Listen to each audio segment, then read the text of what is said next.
was walking past the Queen's Arms whilst I was taking my dog for a walk, and if you haven't already guessed, it's a Chihuahua. Yeah, it's not as bad as it sounds, but it is pretty fucking close. And I was walking my Chihuahua past, and there was this big group of manly men stood outside, and as I was walking off, they called it mincing. If anything, it was a mild strut. I was walking off, I was walking away, and this guy just went, "Oi! Mate! Did you know that having a Chihuahua is the gayest thing you could possibly do?"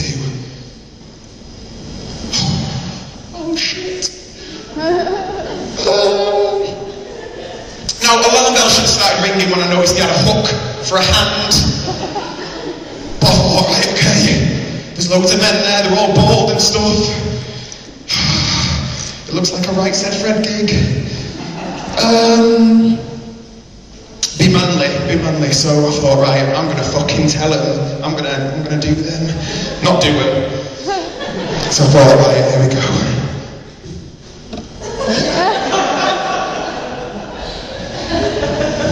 Who was that?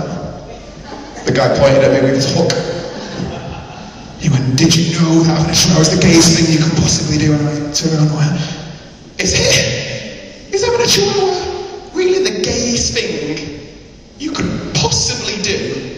Because surely hanging around with 50,000 bald middle-aged men once a week without your wives, while staring at 22 young lads exercising little shorts for 90 minutes, praising, adoring and treating the male sex as gods and idols, hugging each other, mounting each other and sometimes even crying, shouting, 'Get in there, man on, and come on boys, you do what, mate? You sing arm in arm whilst doing this, or other men pay teenagers to entertain you, and then finish early and leave you disappointed because a group of men didn't perform the way you wanted them to. It's a little bit gayer than a Chihuahua.'"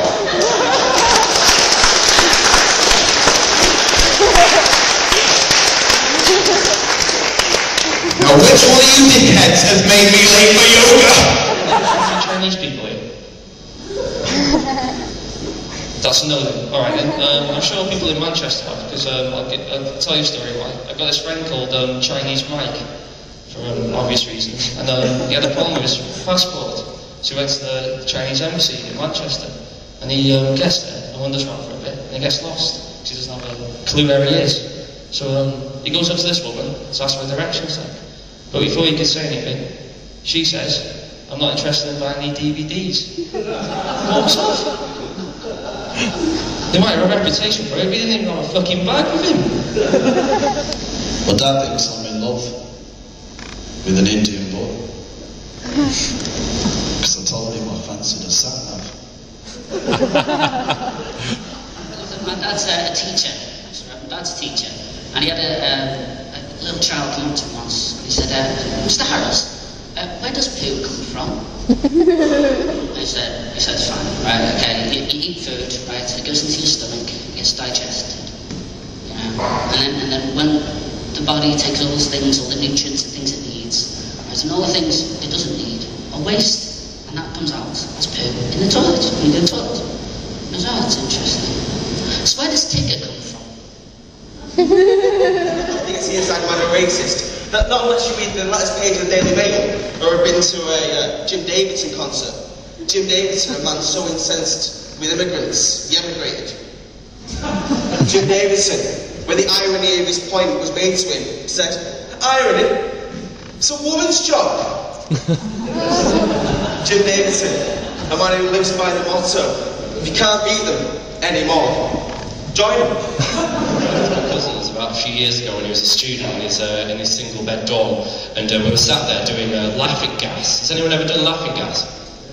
Yeah. And with laughing gas, it's like it comes in little canisters, isn't it, right? And to inhale it, you have to put it in something rubber, and you have to inhale it and breathe out and breathe in again. So the only thing rubber he had was like shitloads of condoms, right? So we filled out all these condoms, we breathed it in, we had a good night, and it was all funny, and then we went to bed. And then we woke up the next day, and this Polish cleaning lady walked in and saw me, a black man, in bed with my cousin, a white man, both topless, with 10 used condoms on the floor. And then my cousin, in his defence, said, "He's my cousin!" And then she was like, Yes, and I'm his fucking mother. That's a evil page, right? As you can tell, I'm quite young. Okay, get on. Thank you. And I kept on getting these comments from girls, you know, obviously saying dirty things like, "Hi, my name's Jamie, and my Hotmail address to watch my sexy live webcam show." Now, I was bored, so I'm not gonna lie to you either, just on the off chance. I thought thinking she was gonna be real. I was shocked. I didn't even know me nan had a computer. I'm only joking. It was me granddad. Actually, I've started driving lessons recently. I'm going to be driving, obviously, and then my instructor said basically, well, you don't need to be a good driver to pass your test, you just need to be safe. You know, just make sure you're safe. He says, right, if you're safe, you can get away with murder. I thought, hold on. I'm pretty sure murder is probably one of the most unsafe things you can do. You know, if you're driving in a test, you go around and then all of a sudden you map the pavement and run someone over. And he goes, oh, you just killed him. It's alright, it was premeditated, it's fine, right? I planned it, well, it was murder, pass. But to be honest, I knew that relationship wasn't really going to work from the start, mainly because she said I wasn't surprising enough, or spontaneous, or adventurous. So I punched her in the face. That surprised her. Most recent relationships, I was actually dating a girl for about 6 months. But recently I found out she was keeping secrets from me for the whole 6 months that we were together. Now I don't really mind girls keeping secrets, as long as those girly secrets. I don't tell this person that this person likes this person. Because to be honest, I couldn't give a shit.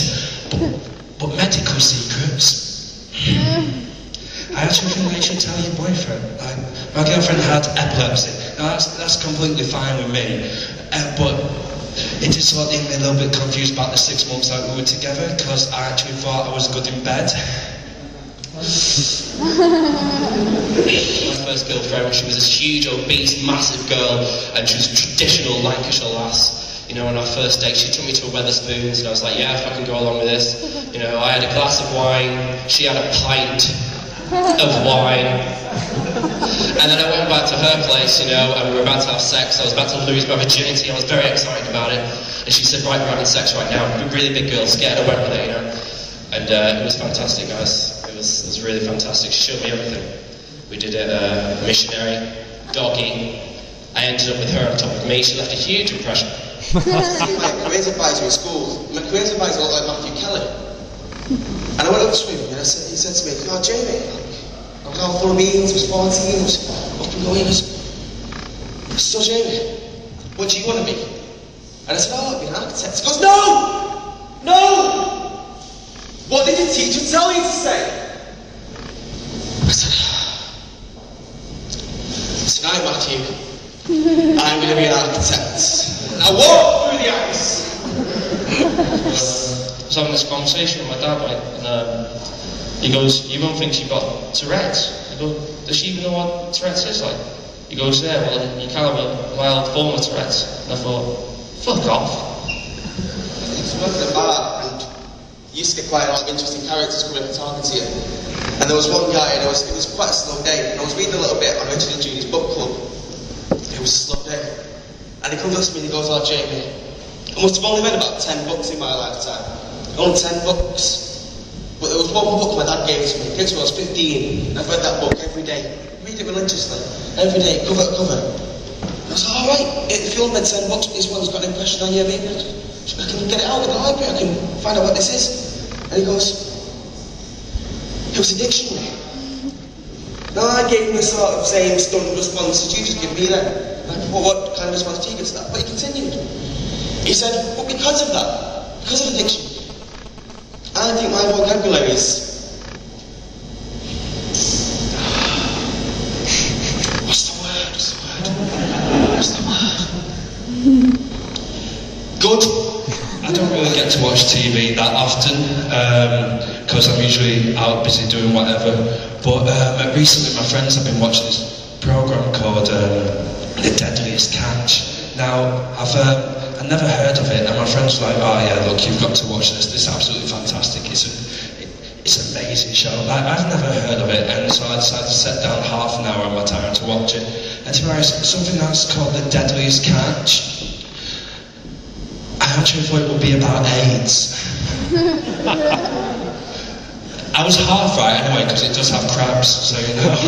Go to the clinic, and I got the all clear and stuff, but the doctor gave me this really weird kind of like literature and pamphlets about all these different STIs, and I was reading through them, and I came across something which was really fucking disturbing, and I need to share it with you. I'm going to read it out to you. It's really weird. It's about genital warts, okay?